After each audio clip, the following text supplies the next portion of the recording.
Hello everyone, I'm myself Neeraj Lande and today I'm going to talk about the Henry Ford's success story. Okay, so Henry Ford has a wide impact on the automobile industry. After that, his journey started from mechanic to automotive pioneer. He was a mechanic from the starting point, and after that, he became an automobile engineer. Ford Company was founded by Henry Ford, James Collins, and Clarence Avery. Henry Ford of visionary leader, James Coffins of the chief financial officer, and the head of the production or Clarence Avery. So Henry Ford's assembly line was developed in the early 90s. As you know that he introduced the moving assembly line for building vehicles, drastically reducing the production time per vehicle from over 12 hours to just 93 minutes. It growing on developed like in October 1908 and also developed in May 1930. Like by continuing improving the efficiency, Ford was also able to reduce the Model T assembly like time to just 1 hour and 33 minutes per car. And in after that, in Jan 1914, over 1 million models these have now been produced since 1908. And it also led to post-war economic growth. Like in the World War II, the capitalist economy experienced unpredictable levels, due to which the productivity and as well as the wealth creation like in new industries was affected. More women entered the workforce during that period, and in the new banking regulations and social welfare, so the program helped stabilize the financial system. Now, Henry Ford changed the manufacturing with the assembly line process, as the assembly line would produce more cars and as well as they developed the vehicles, and it was cheap and also in affordable manner. So, innovations in automotive manufacturing. Like Ford introduced the moving assembly, the workers were specialized in specific tasks, improving the efficiency and lowering costs. January 1926 saw the first car roll of like Ford's moving assembly line, and after that, he also developed the standardizing the 40-hour workforce in 1926. Now, as a powerful industry, Ford used his newspaper to publish a series of articles that promoted anti-Semitism and conspiracy theories about Jewish people seeking it. So, Ford Motor Company also filed a libel lawsuit against the History Channel as it was the asserted claiming the episode falsely portrayed that Ford and other major companies were conspiring to secret control world affairs. So it damaged its reputation and brand by spreading misinformation. So in early life of Ford, he was born in Michigan, grew up on a farm, then he built the first engine, as well as he built the steam engine, as he was passionate for mechanics. Then Ford's early career was begun in September 1894. Like after that, he developed a small lumber business selling timber from his family's land in November 1893, and he became the mechanic and also as an engineer at Edison Innovating Company in 1879 to 1891. Ford's early vehicle innovations started in June 1896. Henry Ford completed construction for his first vehicle, a simple quadricycle. Then Henry Ford's early cars were developed in May 1899 and as it goes from August 1900 to January 1902. Now, founding an auto icon was an important step, as we know that the revolution industry of an automobile industry in the 90s. So the first car was sold in July, and the first year of the one of the profitable years. It transformed the personal transportation quickly and also changed the American landscape.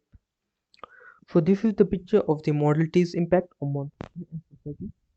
Like it is the picture of the Model T, which was developed in the 90s, early 90s. So worker moral declines. In early 1920s, worker felt trapped in Montreal strike, and it then Henry Ford responded to them. The assembly line speed up work, but after that, higher wages were implemented. Due to that, many left in search of less repetitive jobs elsewhere. And Ford's $5 days rule came into existence, like in January 1914. High wages were introduced, and productivity and efficiency were also increased. In this schedule, he revolutionized the business. Like it was first introduced in the Ford company, but after that, the whole America implemented it to increase the productivity as well as efficiency and give employees the workplace to do their work for better time. Like with the competition that is due to human beings as well as machines. Ford's leadership was remarkable. Like Ford established the first moon assembly. After that, he introduced first $5 per day, and his son Adolf took over as president, though Ford remained influential as company owner. Ford's later recognition of his achievements in his book, and also his life and impacted many of the youngsters. Ford's leadership team, like John Smith of the CEO, then CFO, the Samantha Johnson, the executive at their company of John Doe and Michael Williams, COO, like Chief Operating Officer. Henry's Ford innovation was also a remarkable one, and we know that the assembly line was developed as quickly as he can. He promoted anti-Semitic conspiracies also. And Henry Ford introduced the 40-hour work week in the 1920s. It was one of the best methods he implemented to America, and he also increased productivity and improved the lives of his employees. By limiting the standard work hours and paying higher wages, Ford hoped to reduce employee turnover while boosting morale. Thank you and have a nice day. Ishwarya Jain, and I'm going to narrate a success story of Vandana Luthra, an Indian entrepreneur and the founder of VLCC Healthcare Limited. In the enchanting tapestry of India's history, a woman named Vandana Luthra emerged as a beacon of inspiration and change. Born on July 12, 1959, in a middle-class family, Vandana's journey began against the backdrop of the society that often confined the dreams of young women. But Vandana, with her unwavering spirit and insatiable curiosity, was destined for the greatness. As a young girl, Vandana's heart danced with dreams of breaking barriers, and her journey into the world of wellness would become a testament to her indomitable will. Armed with a solid academic foundation, she pursued a degree in beauty therapy from Germany, a decision that would lay the groundwork for her future endeavors. In 1989, Vandana Luthra founded VLCC Healthcare Limited, not just a business venture, but as a vision to redefine beauty and wellness. Her belief was simple yet powerful that true beauty emanates from a holistic approach to health. Little did she knew that her brainchild would blossom into a global phenomenon. Throughout her illustrious career, Vandana's effort did not go unnoticed. The accolades poured in, culminating in the prestigious Padma Shri, one of the India's highest civilian honors. The recognition not only celebrated her entrepreneurial brilliance, but also acknowledged her significant contributions to society. The story of Vandana Luthra is not just about business success, it's about the transformative power of education and empowerment. Her journey took her beyond borders. As the success of VLCC grew, so did her net worth. But Vandana's wealth was not just measured in financial terms, it was reflected of the lives she touched and changed. Under Vandana's leadership, VLCC became a sanctuary for women seeking not just beauty treatments but empowerment. The company's training programs and employment opportunities became gateways to independence for countless women, breaking the chains of the societal expectations. Philanthropy was not a mere obligation for Vandana Luthra. It was an extension of a belief in the transformative power of education. Scholarships and vocational training programs became instrumental of change for underprivileged women, giving them the tools to script their own success stories. Vandana Luthra's story is one of the resilience, vision, and a commitment to making a positive impact. Her journey transcends the boardroom, weaving a narrative of societal transformation and empowerment.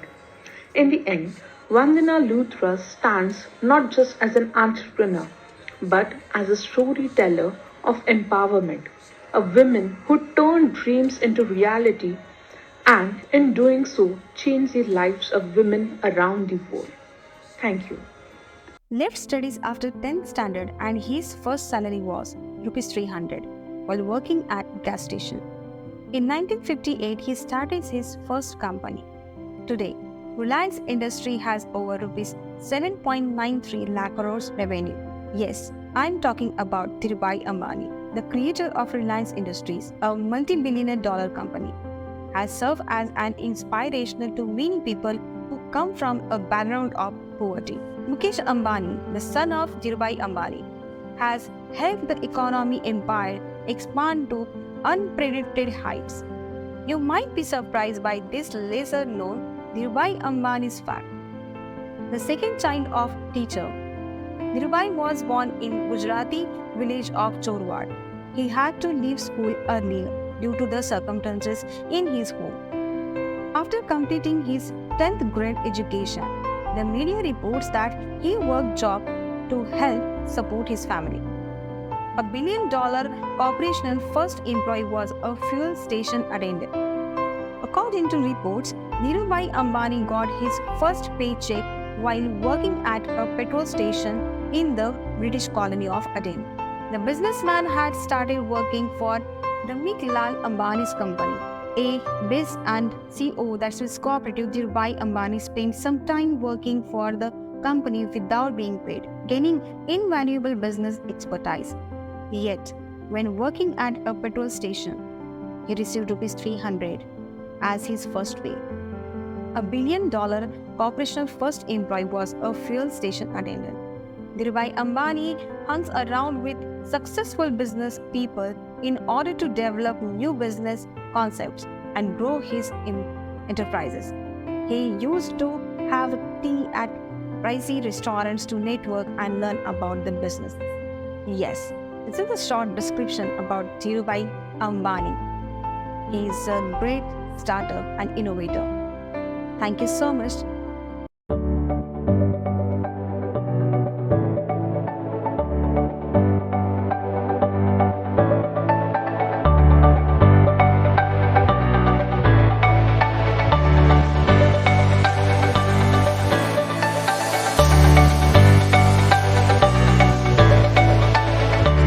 But I never went to Scotland, by the way, because I had an accidental encounter with a biotech entrepreneur from Ireland who actually came to India to track me down to see if I could help him start a company in India.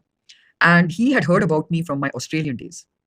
So he basically tracked me down on the day I was catching a Rajdhani Express from Baroda to Delhi, onward to Scotland. I was supposed to spend a short time in Delhi to basically develop some malting technology for a company that was associated with the person who was hiring me.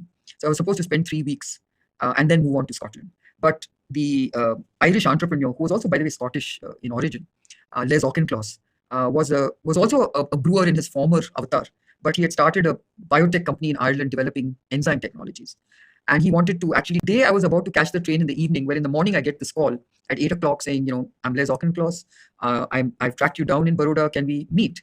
And I said, okay, we better meet right now in the next few hours because I'm leaving for Delhi by the evening train. So I met him at about, I think, 10:30 in the morning, spent a couple of hours. I think we spilt it over into lunch, and then I came back, picked up my bags and went to the train. And his whole approach was, look, I want to do this, and I've heard a lot about you. And my first response to him, first and foremost, this is not a country that is welcoming of women in business. I've just been told that I'm not welcome to the brewing world. And so I don't think I'll be welcome to the business world either. Secondly, technologies. I actually developed a couple of those technologies. What are enzymes? The whole purpose was to replace chemical technologies with enzyme technology. So it was a greening of processes. Today, chemicals pollute, but if you use biotransformation or biocatalysis, you can replace those chemical processes with enzyme technologies which are very, very eco-friendly and non-polluting and biodegradable. That's what I was trying to do in those years. It was an idea ahead of its time because nobody talked about sustainability or sustainable solutions or green technologies.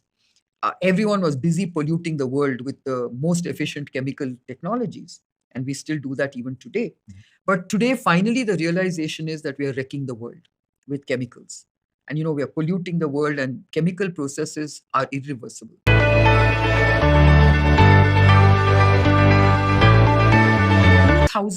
I decided to pivot to biopharmaceuticals. So that's why I wanted to go for an IPO, because biopharmaceuticals was a very different business to enzymes. And why did you recognize the need to pivot? Because I felt that enzymes was only going to get me to a certain size and no more.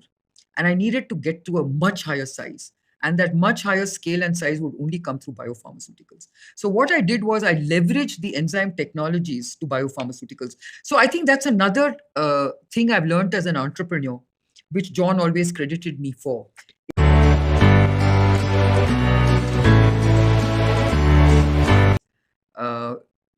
Self-made billionaire woman, etc., etc. To become a successful entrepreneur, what's the secret mantra? So I keep telling young entrepreneurs, look, my journey has been dotted with failures. And I think you must understand that failure is intrinsic to entrepreneurial success. So don't worry about failing, but make sure you don't keep failing again and again on the same thing. But I think also another message I have to young entrepreneurs is failure is temporary, but giving up is final. So don't fear failure. Endure and make sure that you get to the finishing line. Hello everyone. I am Vishal Thorat and today I am presenting a story of McDonald's in the small town of San Bernardino, California in year 1940. Richard and Maurice McDonald's embarked on a journey that could change the landscape of the food industry forever. Opening a modest drive restaurant called McDonald's Barbecue, the brother designed the venture unaware that they were laying the foundation for a global phenomenon. The early days were marked by experimentation and a desire to create a unique dining experience. McDonald brother, known for their innovation, closed their restaurant in 1948 for a major overhaul. They reopened with revolutionary concept, a simplified menu focused on speed and efficiency. The McDonald's speed services system were born, introducing the concept of fast food as we know it today. Meanwhile, on the other side of the country, a man named Ray Kroc was making a living as a multi-mixer milkshaker machine sale agent. It took wish as an unusually large order for multi-mixer from the McDonald brothers. Kroc traveled to San Bernardino to see their operation firsthand. What he discovered after an incredible mark on his vision of the future. Kroc saw the potential for the massive expansion through the franchises. The brothers' streamlined menu, efficient kitchen operation, and commitment to the quality intrigued him. In 1955, he founded McDonald's Corporation and opened the first franchise McDonald's in Des Plaines, Illinois. The restaurant featured the iconic golden arches designed to stand out and becure hungry customers. The franchisee model proved to be a game changer. With each new franchise, the golden arches spread across the American landscape with like a beacon of fast food delight. By the end of 1950s, McDonald's had opened 100 restaurants, each one adhering the principle of consistency, efficiency, and affordability. In the 1960s, when McDonald's went international, opened its first international location in Canada. The Golden Arc is translated in the modern and world embraces the concept of quick accessible meal.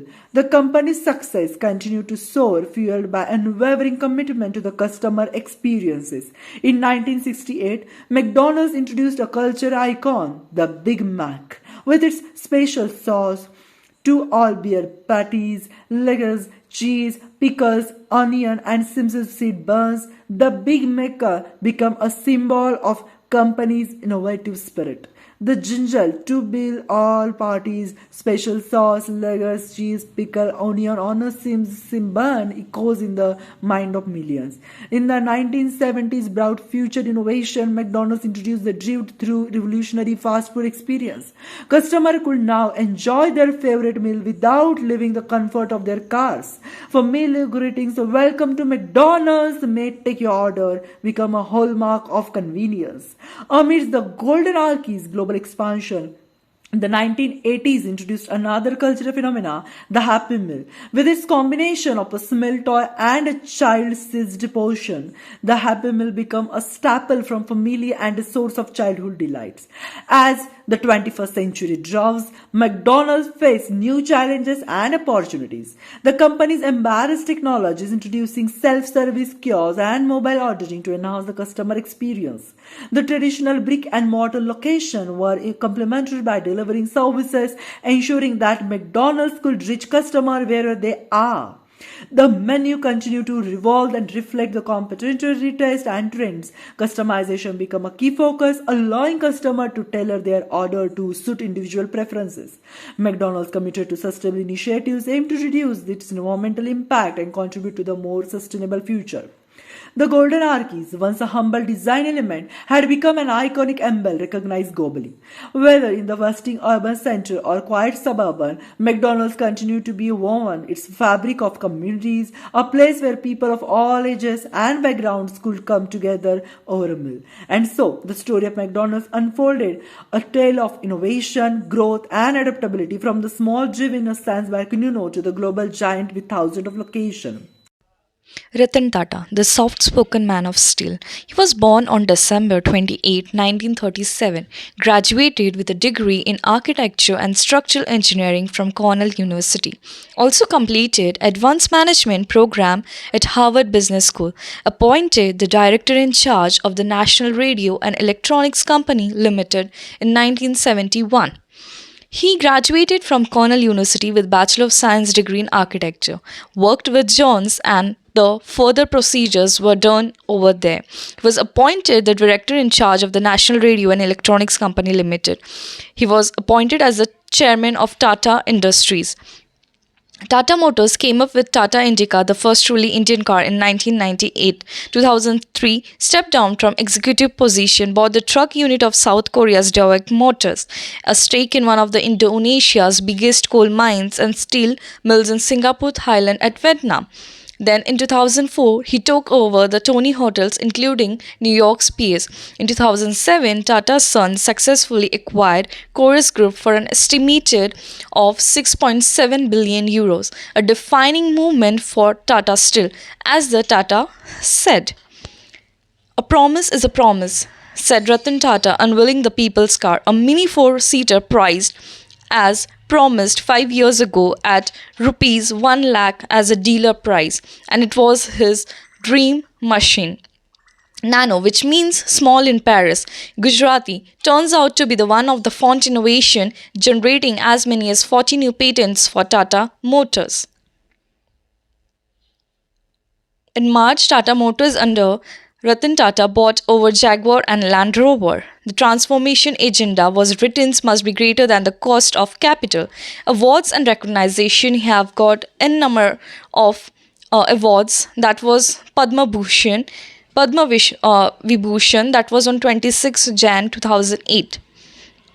In May 2008, he got with the Time magazine's list of the world's 100 most influential people so far, and he was being recognized as the best person. Thank you. Hello everyone, I hope you all are doing great, and today I'm here to share three amazing facts with you all. I don't know how many of them know this fact, but still I want to share with you all. So the first fact is about snakes, that snakes can actually predict the earthquakes. Can you believe it? Really, they can predict it. Then the second fact about India is that 50% of residents in India are under the age of 25. Yeah, that's true. And the third fact about India is like I'm super proud of this thing that in the whole world, India is the second largest country which is having scientists and engineers. Can you believe in the whole world we are at the second position having n number of scientists and engineers? So stay connected with me for knowing such different facts. Thank you. Hello, respected jury. This is Astha Pandey from Siagat Institute of Pharmacy, Nare. In this video, I am going to explain the journey of Vijay Shekhar Sharma from school to Paytm. Early life and education. Vijay Shekhar Sharma, the founder of Paytm, had humble upbringing and a passion for technology from a young age. He studied from a Hindi medium school, and the craziness was so much that he completed his higher secondary at the age of 14. Born and raised in a small town in India, Sharma faced many challenges but was determined to be succeeded. Despite limited resources, Sharma's passion for learning led him to excel academically. After completing his schooling, Sharma pursued a degree in computer science from a prestigious Delhi university. His education provided him with a strong foundation in technology and entrepreneurship. The craziness was so much that he learned English language at the age of 18 in the first year. Talking about the entrepreneurial beginnings, he opened many apps. Vijay Shekhar Sharma's entrepreneurial journey started in the school days. He launched his first startup corporation at age of 19. The birth of Paytm. Imagine you were in 2010 and you forgot your wallet. That's the time when Vijay Shekhar Sharma came up with an idea of Paytm. Foundation of Paytm was founded by Vijay Shekhar Sharma with the vision of making digital payment accessible to all. The initial vision for Paytm was to provide a seamless and convenient way for people to make cashless transactions using their mobile phones. Challenges and successes. Paytm's journey has been marketed by several key milestones, including launch of Paytm as mobile recharge platform in 2010, expansion into e-commerce and digital payments, introduction of Paytm wallet and QR code payments, launch of payment bank and Paytm, overcoming obstacles. Paytm and Vijay Shekhar Sharma faced numerous obstacles on their journey, including competition from established players in the e-commerce and digital payments industry.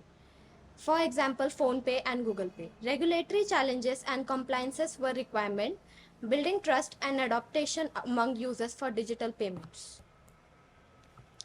What was the impact on Indian economy? The digital transformation of India.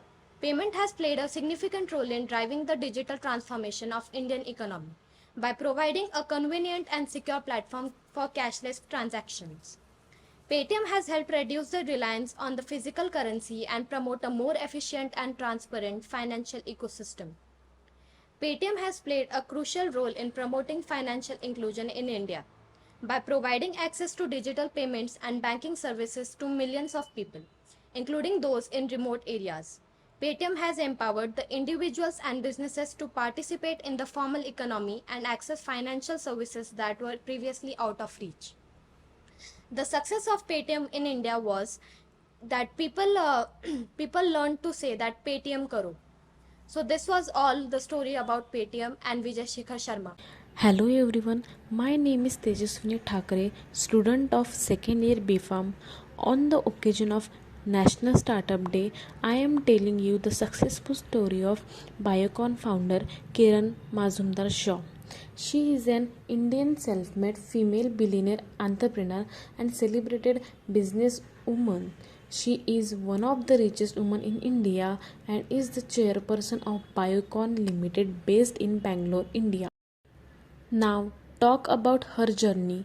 Kiran Mazumdar was born in Pune, Maharashtra in a Gujarati family. She was educated at Bangalore's Bishop Cotton Girls High School and attended the Mount Carmel College in Bangalore for higher education. She studied biology and zoology and graduated in 1973 with a degree in zoology from Bangalore University. Kiran's fascinated with the research started in her early life. Her father was the head brewmaster at United Breweries. He believed in women empowerment and therefore suggested that she study fermentation science and become a brewmaster. Upon her father's encouragement, Mazumdar attended Melbourne University in Australia and studied malting and brewing. Eventually, she topped the class and was the only woman in the course. She earned her degree as a master brewer in 1975. She wished to advance her career in Bangalore or Delhi but faced criticism for being a female in the particular field, not letting discouragement take over. She began to look for other opportunities outside India. Now talk about her pathway to success. She returned to India and started Biocon in a garage of her rented house in Bangalore with a capital of rupees 10,000. At that time, the Indian laws restricted foreign ownership in a company. She did face some hard times with meeting her financial needs. She also faced difficulty in getting a loan from a bank with against her gender. Her first employee was a retired garage mechanic and her first factory was nearby a 3000 square foot shed. However, success came her way within a year with a Biocon India becoming the first Indian company to be able to manufacture enzymes and export them to the US and Europe. She headed the evolution of Biocon from being an industrial enzyme manufacturing company to a completely integrated biopharmaceutical company with a research focus on diabetes, oncology, and autoimmune disease. And soon she established two subsidiaries called Syngenes in 1994 and Cleaning Genes. In stock market, Biocon became the first biotech company in India to issue an IPO which was oversubscribed 33 times. Its the first day closed with a market value of $1.1 billion and it became India's second company to cross the $1 billion. Apart from her journey, in 2019 she was listed as a 65 on Forbes list of powerful women in the world. She is also the board member of the governors of India School of Business. She is also a former member of the board of governors of the Indian Institute of Technology in Hyderabad. Furthermore, Kiran ma'am is the term member on the board of MIT USA till 2023. She also serves as an independent director on the board of Infosys and is also a member of the general body of Maharashtra State Innovation Society. Talking about women empowerment, she is the first woman to head the board of governors. Biocon has played a significant role in India's GDP growth. As a leading biopharmaceutical company, Biocon has contributed to the growth of the healthcare sector in India by developing innovation medicines and therapies. They have not only improved the quality of healthcare but also created the employment opportunities. The growth of Biocon and its contribution to the economy have helped boost in GDP of India. Woman who was proved to the world that women can excel in any field. Society needs to accept women for their potential and talent. I am Ms. Divya Gorakshadhite, Assistant Professor at Sehgad College of Pharmacy. Firstly, I wish you all a happy startup day. My successful startup founder is Ritesh Agarwal, who founded the Oyo Rooms. Ritesh Agarwal founded Oyo Rooms in 2015. He is the founder and CEO of Oyo Companies. At 17, Ritesh Agarwal's journey as an entrepreneur began when he dropped out of the college to launch his first startup, making him the world's youngest entrepreneur. He likes the traveling and he's live in various hotels. As a result of this travel, Ritesh discovered that most of these hotels change more than the services that offer. and the exhibit price of these hotels were not proportional to the services and the facility had to offer. Ritesh believed that the hotels in the India could not be satisfy the needs of travels on a budget. This opinion promoted his to start OAL Stays, his first business venture in 2012. He later made some adjustment and he relaunched where overall become OYO, which means on your own. The company turned out to be very successful with the 68% market share and the market capitalization around the 46.4 billion. Early life and education of the Ritesh Agarwal. The Ritesh Agarwal was born on November 16 in 1993 in Bisam, Cuttack, a small town of the Odisha of India. His interest of the entrepreneur began at a young age. He left his college studies at the Indian School of Business and the Finance in New Delhi to pursue an entrepreneurial dream. The foundation of the OAL Stays in 2012 at the age of 18, Ritesh started his first venture. OAL Stays, which has become the platform to help the travelers find affordable accommodation. The India was to provide the marketplace for the budget hotels and the guest houses. OAL Stays went through the transformation and the rebranding, becoming OYO Rooms in 2013. The concept was to standardize the budget hotels to provide the consistency and the quality experience to the guest. OYO stand for the on your own, the reflecting the idea, creating the space that feel like a home. OYO quickly gained the popularity in India due to the affordable pricing and the standardized services. The company expanded to the operations globally, entering the market in the South in Asia, the Middle East and the Europe, the United States. OYO received the significant funding from the various investigators including the SoftBank Vision Fund, SCOP Capital and the Landspeed Venture Partners. The company's valuation score and the making Ritesh Agarwal the one of the youngest and the most successful entrepreneur in India. The rapid expansion of the OYO was not without challenge. The company forced the criticism of the issue related to the quality control and the dispatched the hotel partners. The Ritesh Agarwal has been actively involved in addressing these challenges, adapting the business model as well as the focusing on sustainable growth. The Ritesh Agarwal received the several accolades in the entrepreneurial achievement, including the Begin features, the Forbes in 30 under the 30 list. Today's OYO Rooms is not just in India but other part of the world like China, where it is recognized the third largest hotel. With over the 12,000 properties in India, the 800 cities across the India. The Ritesh Agarwal journey was inspired the many aspiring entrepreneur and he was become a prominent figure in the India startup ecosystem.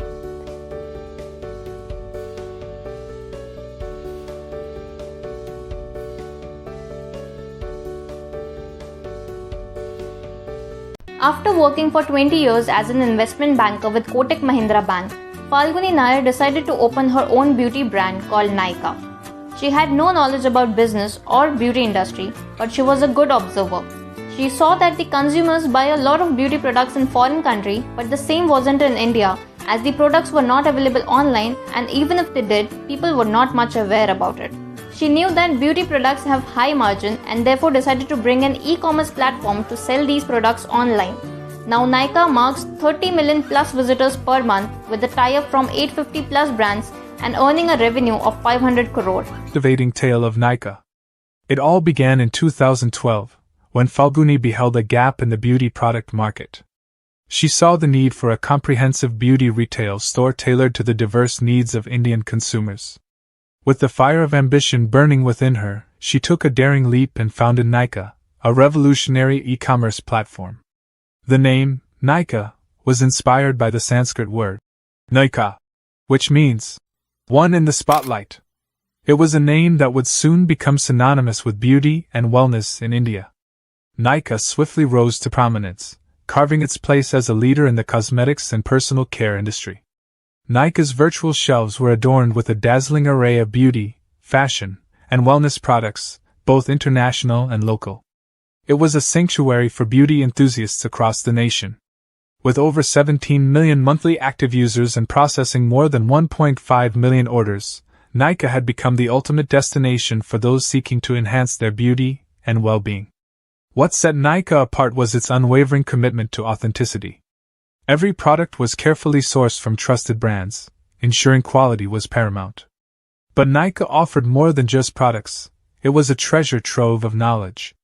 Product reviews, beauty how-to videos, expert-written articles, and an e-beauty magazine guided customers in their beauty journeys. But the story of Nykaa didn't end in the virtual world. The company ventured into the realm of brick-and-mortar stores, seamlessly blending the online and offline shopping experiences. It was a testament to Nykaa's adaptability and commitment to customer satisfaction. In recent years, Nykaa expanded its horizons. It ventured into the innerwear segment with NYKD and GLOT, showcasing its ambition to dominate personal care. As of FY 2022, Nykaa reported revenue of $485.75 million, 3,773.9 Indian rupees crore, and a valuation exceeding $8.3 billion in June 2022. The company had secured funding totaling $341.9 million as of December 2021. Nykaa's future was as bright as the beauty it celebrated. With plans to extend international deliveries, it aimed to share its magic with the world. The brand's unwavering commitment to quality, authenticity, and customer satisfaction positioned it as a luminary in the cosmetics and personal care universe. So, the story of Nykaa lives on, an enchanting tale of Falguni Nayyar's vision and determination. It's a story that continues to inspire, reminding us all that dreams, when nurtured with dedication, can illuminate the world with beauty and grace. कि जिंदगी